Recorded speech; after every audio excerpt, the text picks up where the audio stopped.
as what you initially asked them, because you know what you asked them you probably won't get, right? Yeah. So there's the ask, your target, and then there is your resistance point, which is the least you will take, although you may change your mind.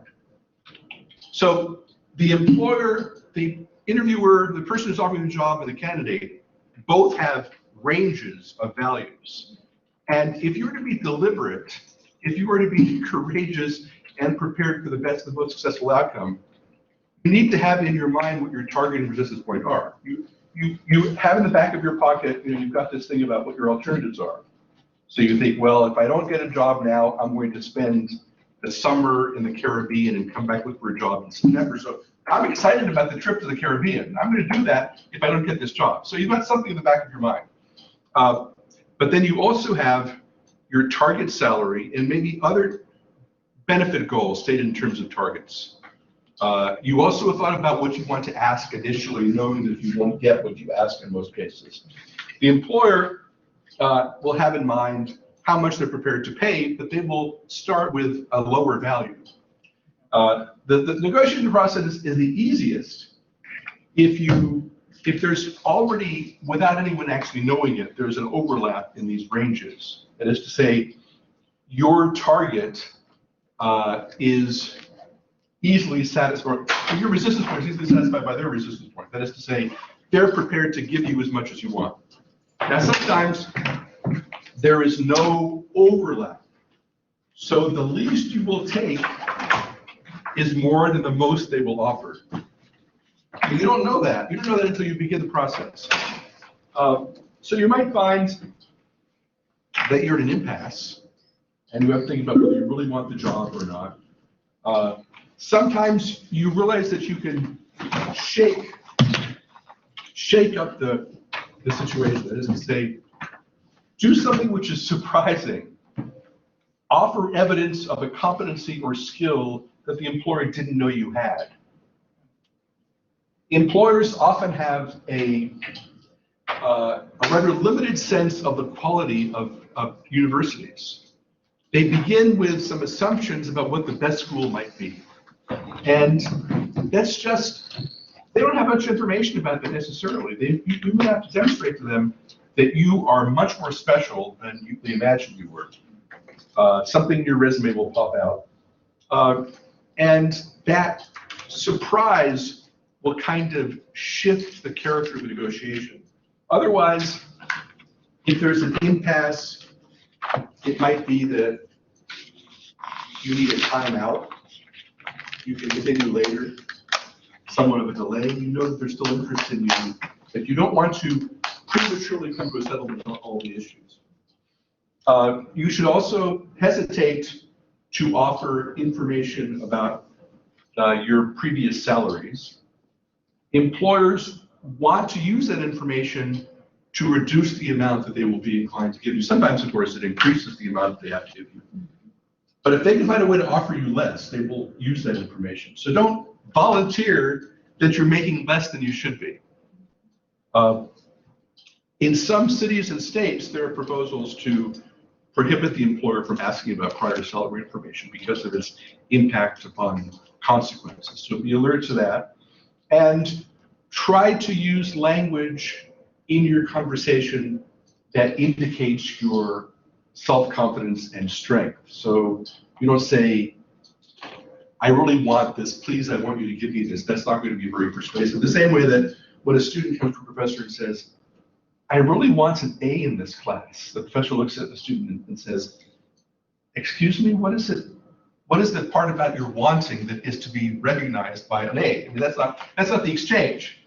So saying you really want the job, you really want the salary probably isn't the most persuasive thing. But when you say, these are my roles and competencies, this is my experience, I can contribute to your organization, then you're beginning from much more solid ground.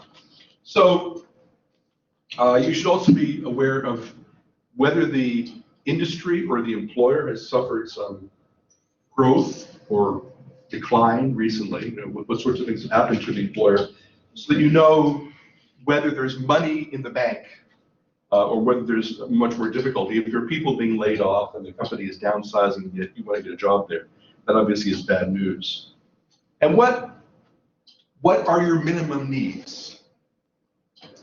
Think about what you need in any particular neighborhood to survive. You don't want to forget that you needed to pay for rent or food and end up taking something which is inadequate. So that involves thinking about the neighborhood, the city, the region where you're looking for the job, and considering what is the minimum salary required to survive comfortably in that environment. That means you're studying the employer, yourself, and the community where you might be living. And it probably seems premature, but think about how close you might be able to live to the employer. Are you going to take a job which pays well, but requires a very long and exhausting commute, which means you need more money and you find that you are not doing well on that basis? Or are you able to take somewhat less salary if you have a job home that's very close to the job? You actually find that your living expenses are reduced. You need to think about all these things to get the best deal and situation for yourself. It's hard to think about all these factors at the same time, but when you begin working on the job and you're paying for lunch and taking the bus or driving to work, it'll occur to you that these are costs you should have considered. Next page, please. And not to break your flow, Dr. Jacobs, Yes. but I think you brought up 2, if not 3, excellent points that I just want to make sure the 7 individuals who are virtually chimed in and the participants here in class are aware of. And these are repeats from previous discussions that we've had in previous modules and sessions, but the main point was around bring your unique value to the employer. That is one of the things that drives your VATNA up, because you're able to offer them and their competitors something, and something that's unique. If you're not doing the research that was listed in the previous slide, then you have no idea of understanding what are the unique advantages or what are the unique needs of that employer.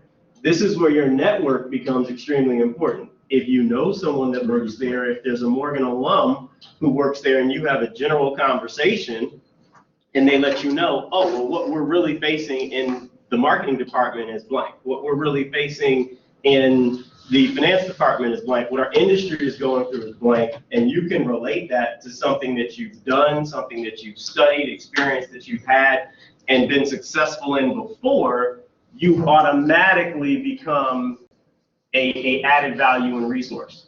And that's what employers are looking for. If you don't know those things and you're walking into the interview, you're going in with a hope and a prayer, which leads to the second major point that Dr. Jacobs talked about. You never want to go into a situation,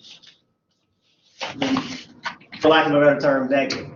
You never want to go into a situation asking for the hookup or help me. Now, again, if that's a friend, if that's someone that you have a relationship with and maybe they owe you a favor, I mean, that's slightly different.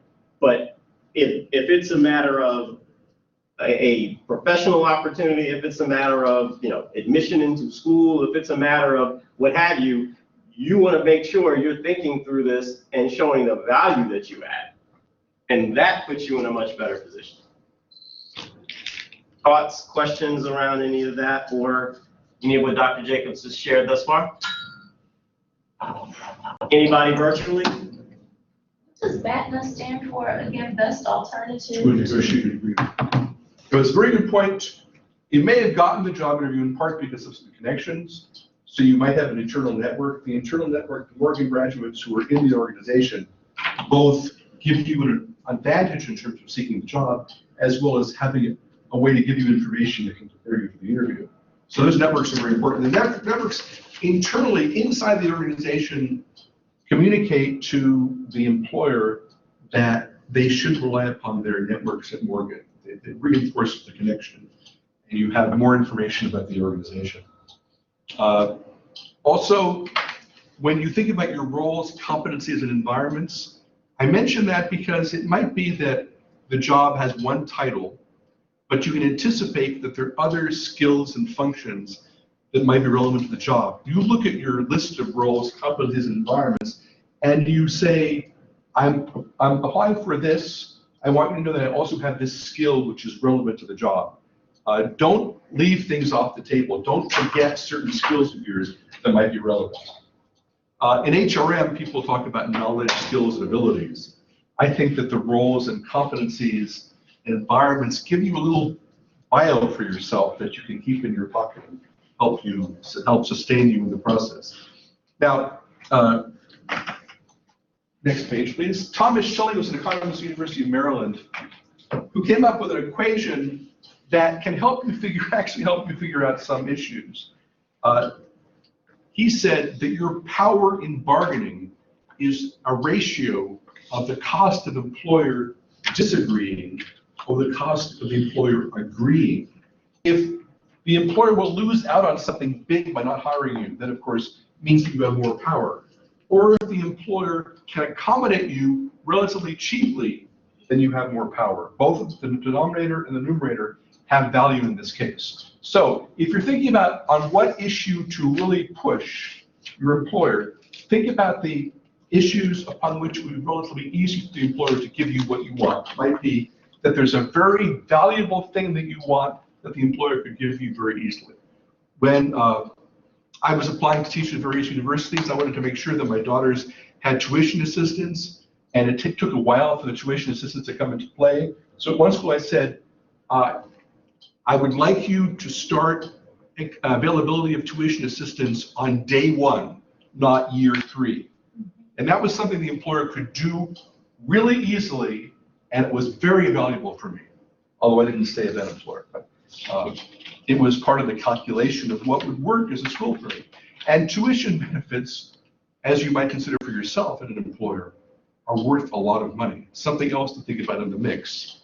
Well, Dr. Jacobs, if I could Sure. interject, you made another extremely valuable point that I want to ensure didn't go over anyone's head with regards to this equation.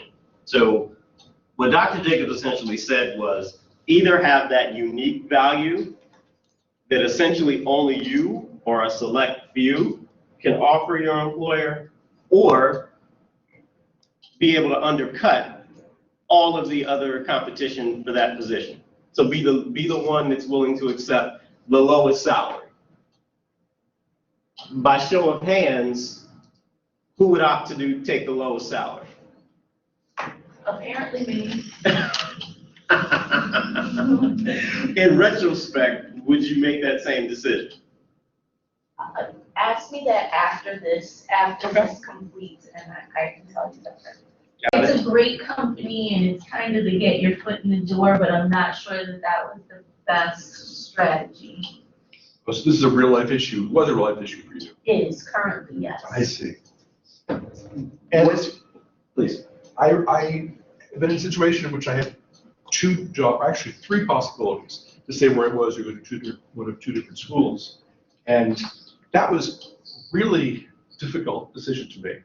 And I didn't know what to value, what to consider, what to assess as the most important. And I agonized it for about a long time, and then I made the wrong decision. So you have to be very careful. You know you don't anticipate the future. So next slide, please, Mr. Fletcher. Now, there's a nice video that you sent to me. Well, not a video, I should say. It's something from class 4. I'm going to click on that just to. Sure, I believe we should I think you can click on it. be able to get into it. I don't know if Okay. through the program it will. Yeah, apparently it's not doing that right now. But anyway, it's basically about not providing information about your salary and being assertive. The way I characterize it and summarize it is to have specific demands. You're not asking for something so vague that no one can possibly satisfy it. And you're showing your courage and confidence by being specific about what you want. Be assertive. Avoid demonstrations of weakness that either undermine your own sense of self or indicate there's something missing in your resume. So some people say, well, I've done a little bit of that. I know a little bit about that. And if you do know a little bit about it, then I guess it's accurate to say that, but it's probably the case that you should take full credit for what you do know. So speak assertively, make a claim, but not an extravagant claim. Don't say, I know all about that, but say that your experience is valuable. Show some confidence in your description of it. Avoid demonstrations of weakness. Value yourself. Know your skills and assets. Assert them with active verbs. Active verbs demonstrate that sense of self, that sense of self-efficacy, that you can do it. You are showing to the employer at this moment of the interview that you are capable of doing the job by engaging in the conversation, being active and assertive. And I mentioned the craft or brand because I just came across this book, Down and Out in the New Economy by Alana Gershon, which is a neat book because it's a commentary on how people are saying they have to perfect their brands. And they say, this is my brand, I'm gonna have a website, I'm gonna have a social media presence, I will present myself to the people, I have this brand. And in their talk about brands and representing and pushing themselves, they forget to indicate what actually they offer and represent. So that's why I think that when you are presenting yourself, you shouldn't claim to be the Jacobs brand, whatever that is, but you should say, I have these skills, I have a sense of these fields. I'm not just like Coca-Cola or Pepsi. I am a person with a history, with roles, competencies, and environments. Thank you. So actually this book, there's a commentary by one HRM scholar named Dave Ulrich, who's really into the brand stuff. But he didn't read the book because she's saying, be very careful about that language. It doesn't always mean what you think it means. Thank you. Go on. Go ahead.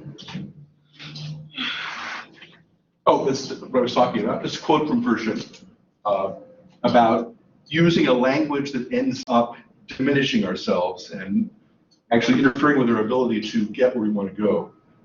The whole brand language and having a web presence and advertising yourself may not be a substitute for actually doing the work and representing yourself effectively. So please go ahead. Same thing. Go ahead. I have too much on Gershon. So, but it's a good book. So when you ask for things, or when you, I should say, demand things, you want to avoid pie in the sky, which is the expression that means something that's way beyond the realm of possibility. And you're aware that the starting ask is not the same as your target. There's a difference there. You recognize that once you're hired, this is very sad. But once you're hired, the moment you're hired, your power to bargain diminishes somewhat. It's like buy a car. The moment you leave the parking lot, it loses its value somewhat. So you want to create your best future by negotiating very well for yourself. And then as you're on the job for a few months and years, you begin to think about those critical moments when you may have a new opportunity to negotiate something better for yourself. There will be new opportunities. Something will come up. There will be a change in the character of the organization. There will be something to which you can seek promotion. You can, at that point, really demonstrate who you are. You'll find that your supervisors have forgotten about some of your skills. So you can revisit your qualifications and shake up the organization, give them a sense of your possibility then, but there will be a period during which you have reduced power to negotiate for yourself. Think about the benefits you most value. Think about promotional opportunities, working conditions, autonomy, professionalism, all those sorts of things. Not everybody wants the same things. Some people want to be able to work from home. They want to have control over their working day or a lot of discretion in decision making. If you become a lawyer and then go into a law firm, this is just an example, you're probably not becoming a lawyer in the near future, but if you do that, you may find that you'll make a huge amount of money but have little control over your life. Is that what you want? Maybe you do want that. Maybe you don't mind if you have to work 80-hour weeks or 60-hour weeks. That's fine if you want it. And you make many hundreds of thousands of dollars in certain law firms. But if you want more control, then don't go into that kind of environment where there is so little control available to you. Be aware of the structure of the organization.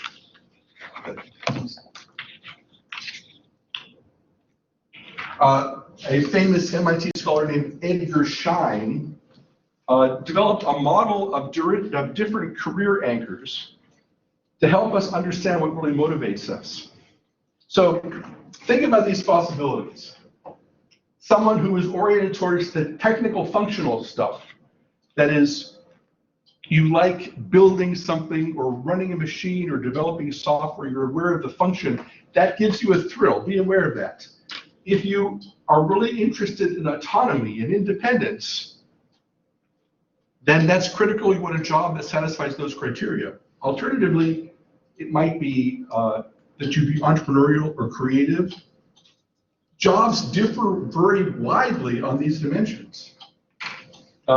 So if you don't know what really appeals to you in that respect, what is it that you think about, that you care about, I guess, that you think you care about? Me personally? You personally, yes. I prefer autonomy.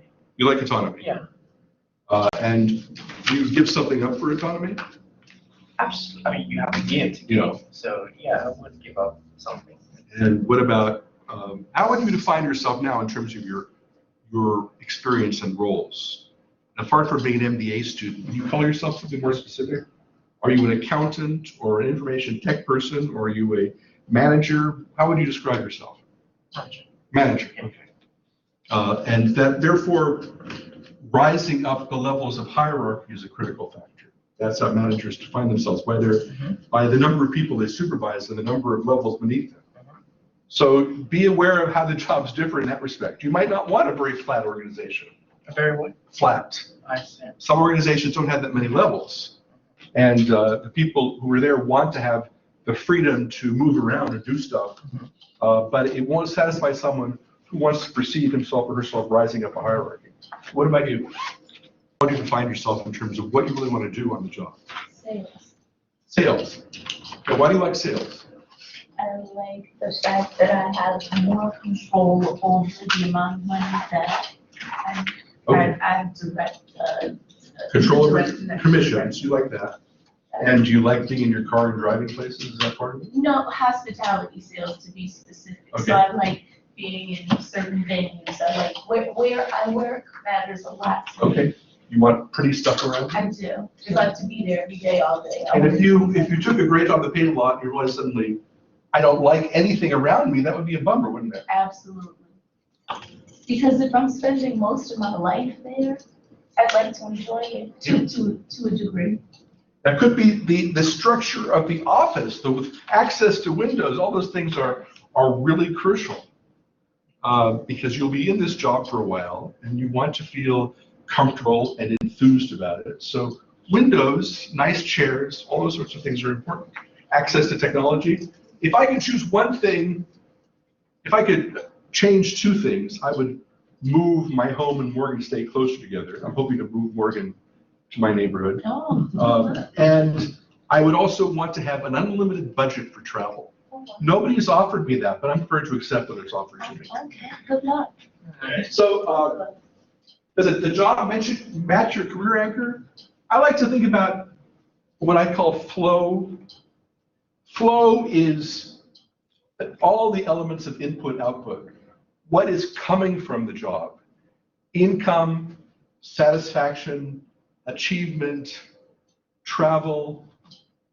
Think about all the values emerging and consider the sum total of the values so that you're aware of the job as a whole rather than one narrow dimension of it.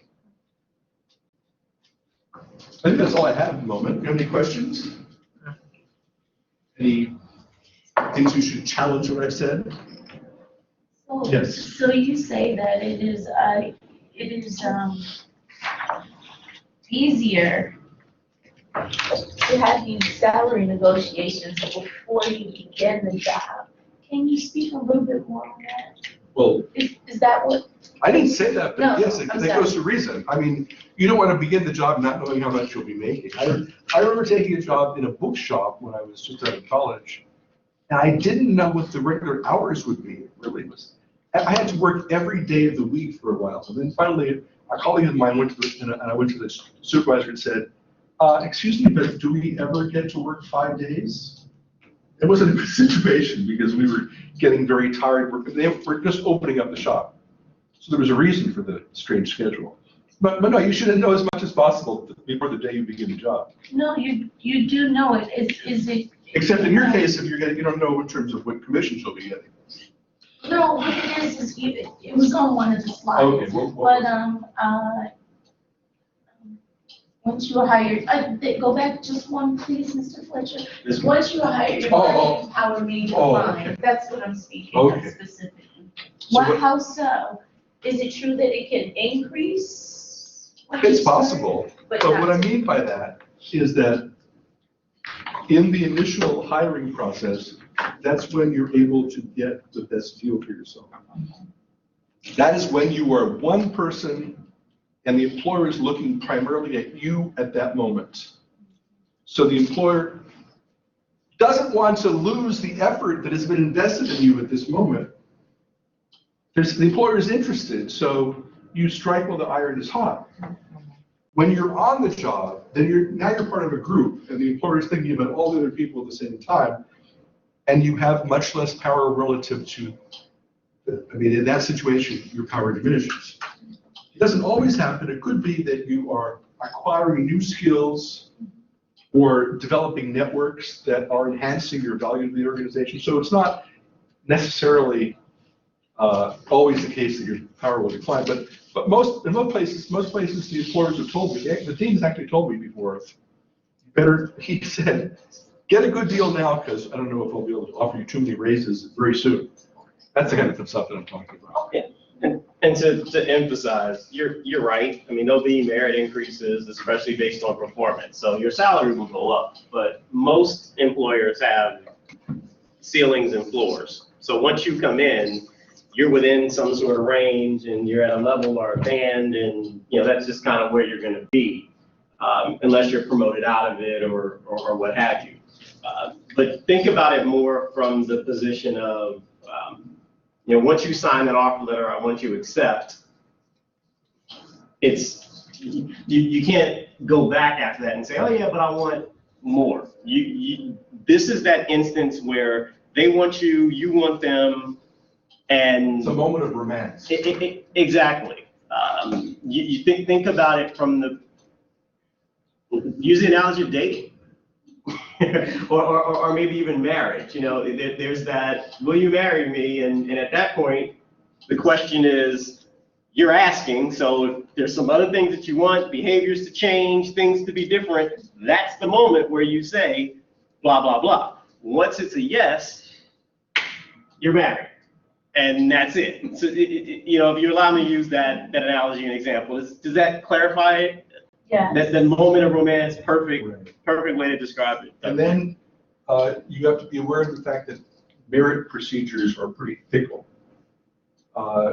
Companies, I think, routinely do it poorly. It's just a fact that most people are dissatisfied with what happens in the merit process.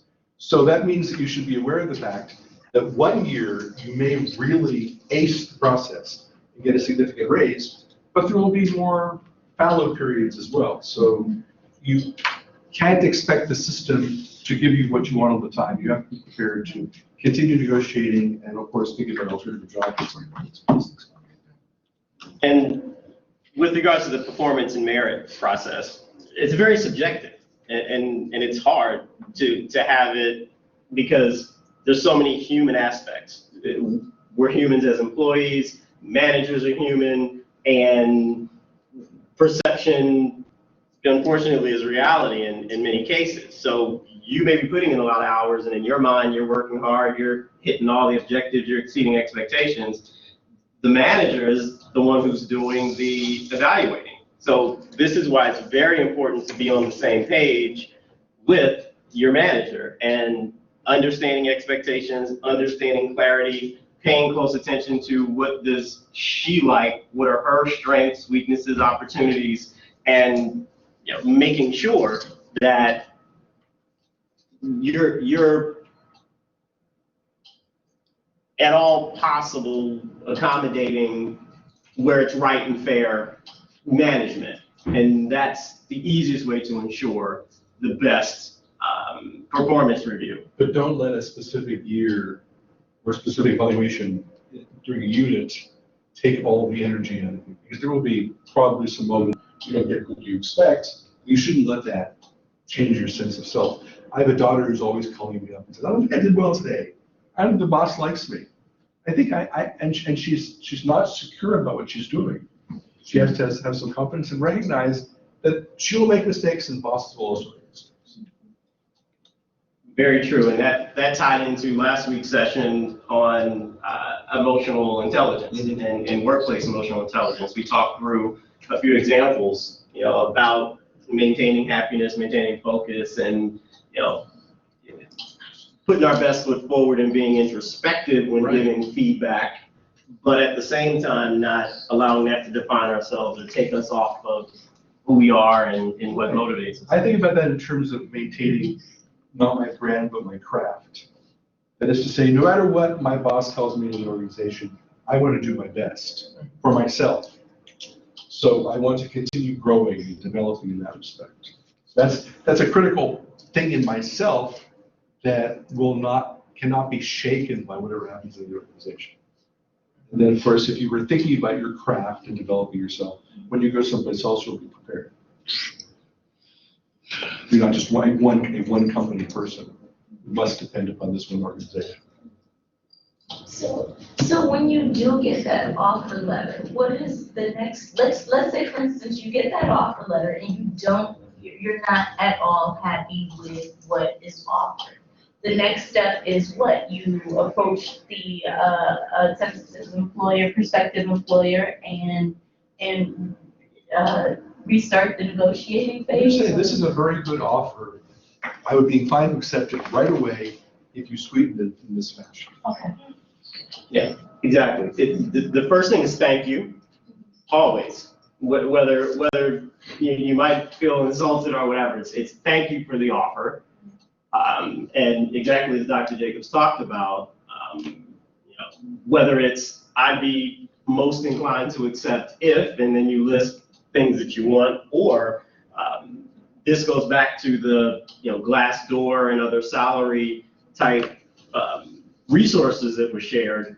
If you know what that employer offers for that level in that type of position within that market, going in before you even get the offer, in essence, what the range is. So my question would be, is it an issue of the position being under what you feel, Right. or is it them offering you something lower than what you deserve? And I'm glad you brought that up, Iana.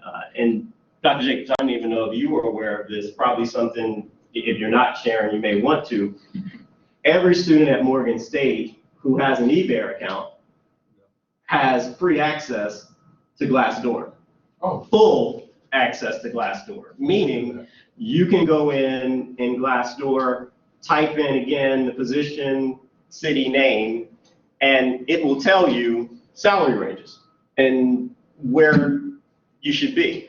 Glassdoor is also a great tool. In many cases, it will have people blogging and listing interview experiences. So some people may write, I was asked this in the interview, I was asked that. So if you're going into the interview process, Glassdoor would certainly be a place that I would go into and know and prepare for. And even if you have that phone interview coming up, look at Glassdoor, get an idea of those ranges, because they may bluntly ask very early on in the process, what are your salary expectations? And they will use it as if you're looking for something too high, they may push you out of the process. But if you know where it is, then you can make a decision of, I'm willing to take that, or that's my ideal scenario, or you know what, I've got a master's, I'm pursuing my master's, I should be at a higher scenario, let me look for something that's more suiting to my background. Given my background and my needs, the pay I would accept is such and such. Say it assertively and specifically. I'm reminded that sometimes in the process of negotiations, you discover that you're qualified for a somewhat different kind of job, that you can get a higher salary if the title is bumped up somewhat. it's altered. So when I was interviewing one place, and I have a lot of experience looking for jobs in colleges, and it was very important to me to get a job offer at a higher level as full professor and associate. So I just said, what about this? And they were able to sweeten the offer in that respect. There was some flexibility. And I wouldn't have known that if I hadn't put it in some direct way. It was important. I think somebody online asked the question. Yep, I'm just trying to see if they have audio, but I can read it. The question is, what are the triggers an employee should be looking out for that indicate when it is time to renegotiate an employment contract? Well, if you're aware of pay and benefits in the organization, and you begin to find that the gap between what you believe you should be getting and what you're getting is becoming so great that it's no longer acceptable for you. If there's that kind of discrepancy in terms of expectations, then you begin thinking about whether to move, how expensive the move would be. It is costly, personally, emotionally, to make a move. You wouldn't want to move just to get a few $1,000s, but if the gap between what you believe your market value is and what you're getting becomes sufficiently great, then you think about seeking a remedy. If there is a change in conditions, your supervisor changes, you were accustomed to a certain level of autonomy on the job, but actually the quality of the job is diminished, and you see no means to remedy it, then you should reduce what you can tolerate. It's always expensive to change jobs, but there's a point at which it becomes necessary. But in that process, you want to maintain that data in your pocket. So you don't want to give up an adequate job. You want to make sure that you don't burn your bridges.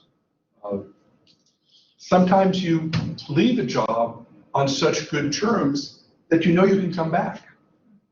So try to maintain multiple paths in your mind at one time. And great perspective, Dr. Jacobs. My interpretation of renegotiate an employment contract, that makes me think you've already accepted the offer, you're a year, 2 years, 3 years into the role, and you wake up one day and think, hold on, I should have more money, or I should have more vacation time, or what have you. And there really isn't, in my humble opinion,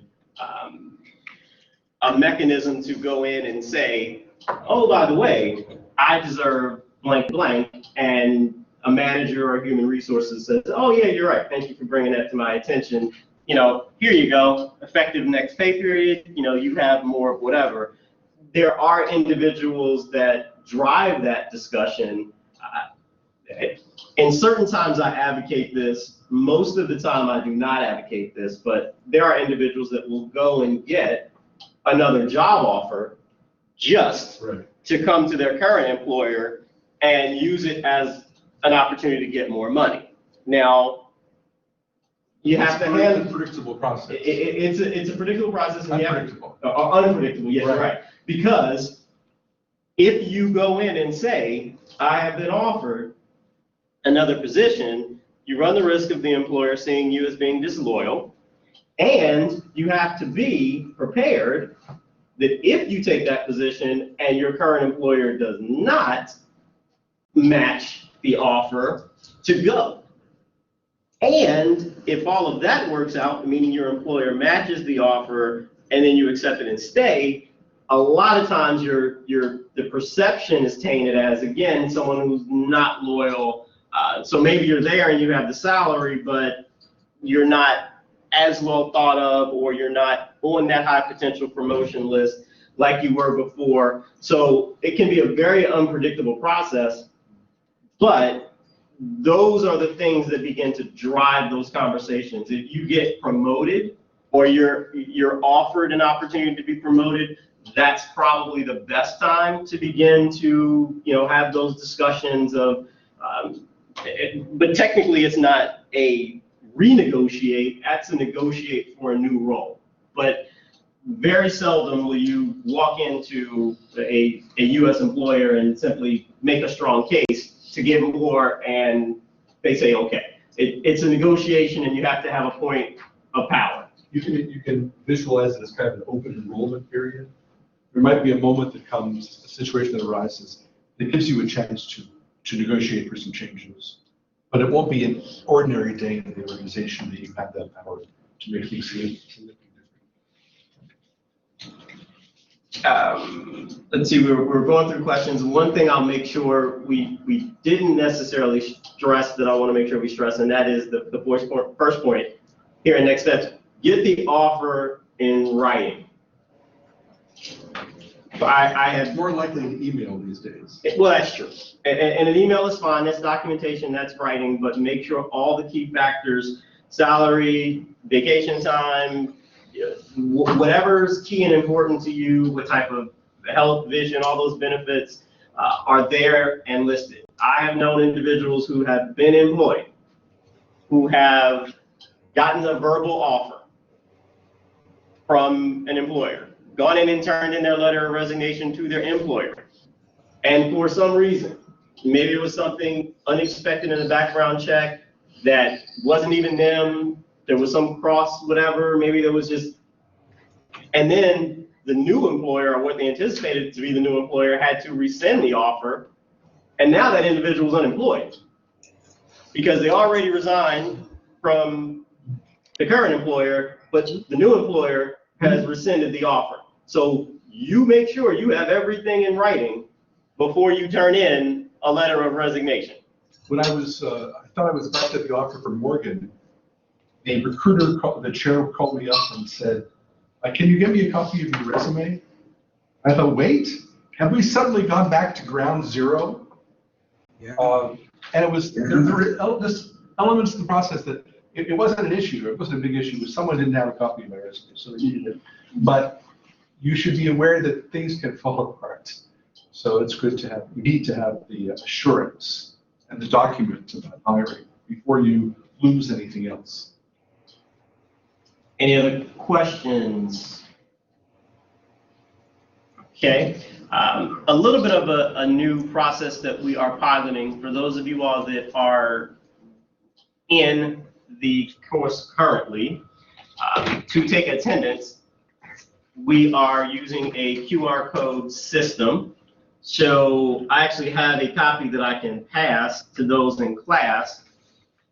If in class you can pick up this QR code, feel free. But especially for those of you all who are online, to ensure that you all are marked in attendance for today, can you please hit the QR code here? You'll have to enter your Morgan username and password, but that'll be it. And then you will be marked as in an attendant for class today. If you don't have a QR code reader on your smartphone, if you look to the right, there's simple instructions on how to download one, and that'll absolutely be a great tool to have on your phone outside of this exercise. You'll use it for many. What class is this? Professional development, Ron 601. MBA program? It's actually required for all new master's students. So whatever program you're coming into, if you started in spring 2017 and moving forward, you'll have to go to 11 module course, takes you through career assessment, industry and company research, target company lists, resume writing, interviewing, dress for success, mentorship for sponsorship, job offer. Did this change happen this past term in terms of the mandate? Correct, And yes. that's why there are more people here, so it's very nice. Absolutely, we've got, let's see, 1, 2, 3, 4, 5 enrolled, but 7 here in class, and then 7 on online as well. Was everybody able to get the QR code from the screen, or does anyone need the handout? And what's project-based learning?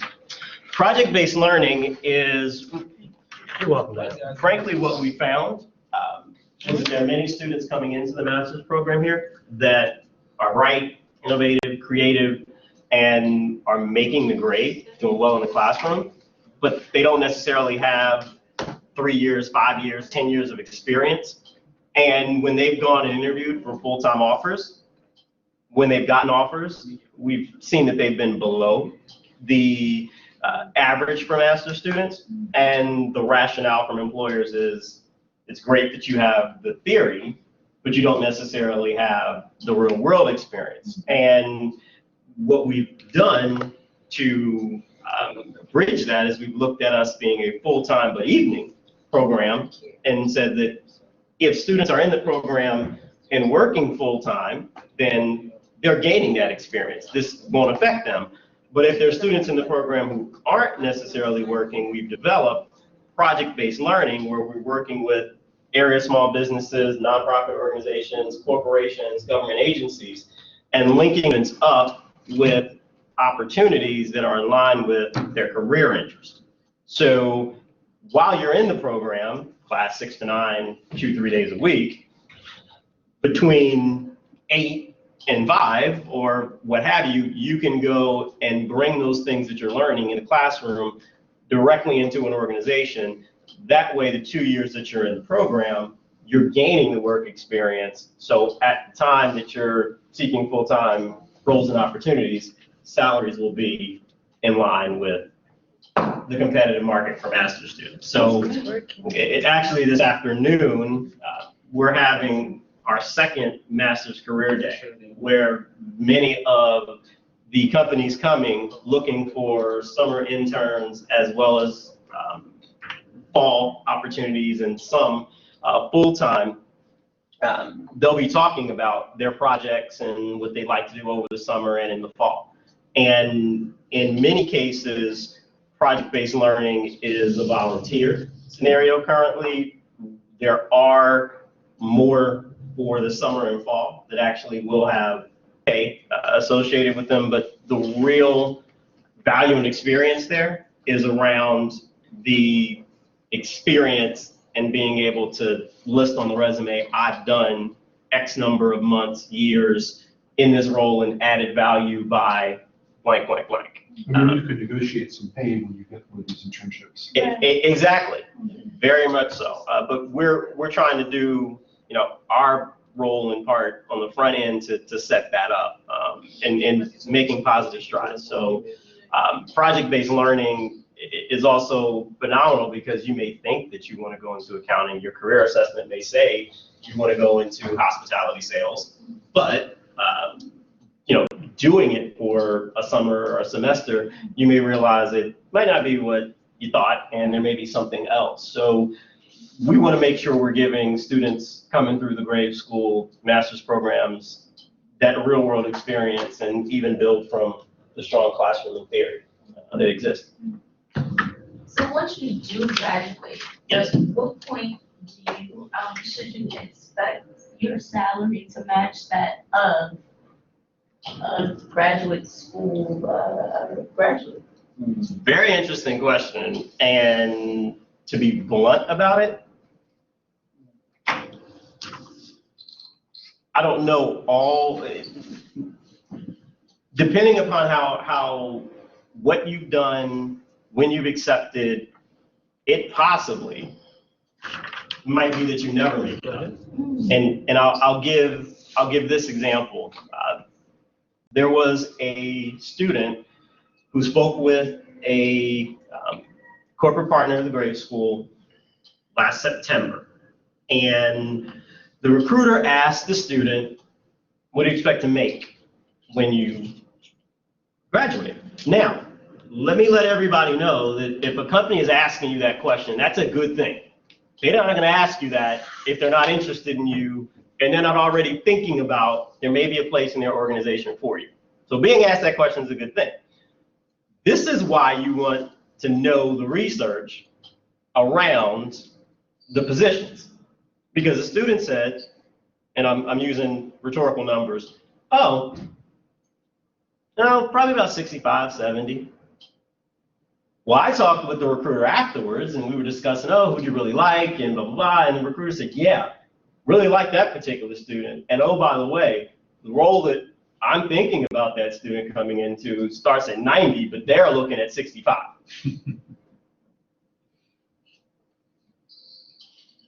Now, you can say what you want about the recruiter, but the recruiter was doing their job. And this is why I made sure that we had salary resources and we had Dr. Jacobs to emphasize this, because students in this program, and frankly, students in this school and university, should never throw out a number like that. If you don't know the number, the response is, I am interested in this role and this opportunity because of A, B, and C. So if you have studied hospitality, it's been your dream, it's been your ambition, or I want to be with this company because you're an industry leader, you are a leader in training and development, and I am sure that we will be able to come to terms on salary based upon my background and my experience. But for now, I think the focus is on learning more about the opportunity and your needs, and me being able to let you know what I uniquely bring to the table. So you don't answer the question if you're answered the question, if you're asked the question. Now, if you know the information, then feel free, because you know where the information is. But if you don't know it, you don't answer the question, because that individual in that scenario that I talked about, lost $25,000. And at the end of the day, where you start, merit increases are going to be, whatever, 1 to 3, 1 to 5, whatever percent, and you'll get that bump. But and as we started the session today, Dr. Jacobs talked about, companies want to know what your salary is because they're going to use that as a gauge. So if you're 25,000 under, even when you try to make a move out, if you try to make a move out, you're going to set yourself up to be under the average for the whole career. Now, there are ways and times where you can begin to pivot. I tell students all the time, finishing undergrad and finishing your master's programs are the best times to pivot and reallocate this if you feel that you're in an under situation. Because that's when it's, okay, I'm graduating, I'm coming out, I'm being conferred upon, I have this new knowledge, I have this new experience, I have this new skill sets that I'm building, and now you're a fresh, newly minted master's student or bachelor's in the marketplace. Make sense? Yeah, one question. Sure. Yeah, you just opened a can of worms. Oh boy. Well, isn't it well, first of all, isn't it considered a little sloppy to not answer a question that was asked and try to circumvent, answering the question? In this case, I would argue no, because recruiters know what they're trying to do, and by not giving a number, I'm not saying you didn't answer the question. I'm saying you don't give a number, they're likely to respect you more, because now they're realizing they're not dealing with an amateur. Now again, if you know the number, then feel free to go in and share it, and then they'll probably be even more impressed that you've done your research. But don't make the mistake of indicating a range. I mean, if you say a range, I want 70 to 80, of course you might get 70. So the extra doesn't give you any more power. State a pinpoint a number. It's not ambiguous. Or not that I would disagree or bad advice, but if asked for a range, what you're looking for should be the low number, exactly to what Dr. Jacobs described. So if you know, based on your research, or maybe you just have in your mind, I'm graduating with my MBA, my master's, what have you, and I need to make 90, and 90 is your minimum, and if you're asked for a range, your range is 90 to 100. So, because they're going to go to the low end of the range. But you best positioned yourself because you pretty much laid out, here's my minimum. But you've given them wiggle room. So in other words, you've still given them options and something to play with, but you positioned yourself to where you don't have to go below your number. But that's if you have to be given a range. Well, taking into account the scenario you presented about the students who was asked, what do you expect to make?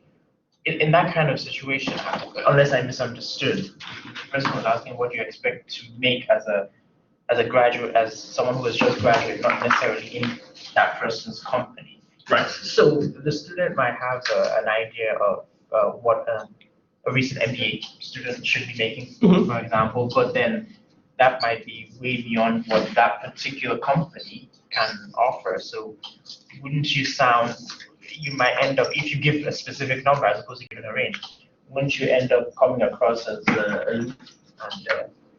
So if I understand your point, you're saying student has the number in their head of what they want to make, but they're not sure of the company's range or what have you.